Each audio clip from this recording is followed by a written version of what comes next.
Dalk is jou huwelik nie op die beste plek waar hy was nie, maar dalk moet jy net begin die planke waardeer wat nog aan jou huis is, julle.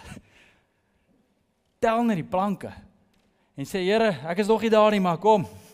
En ek het nog iets om aan vashou, en ek het nog iets om voor dankbaar te wees, en prys die Here, want hier is nog goedheid in my lewe. En elke stukkie goed wat daar is in my lewe, leer die Bybel, my kom van hom af.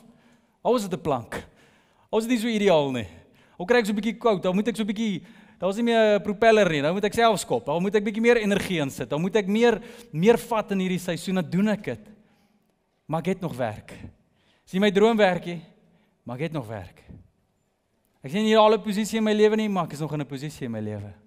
Weet jy, ek is dalk nie die perfekte dag in my lewe nie, want alles loop nie mooi nie, maar weet jy, ek het nog 'n dag gekry van die Here af, en is genade van hom, of ek het 'n plank om op te dryf, prys die Here. Is daar enigiemand hier wat dalk swem op 'n plank vandag?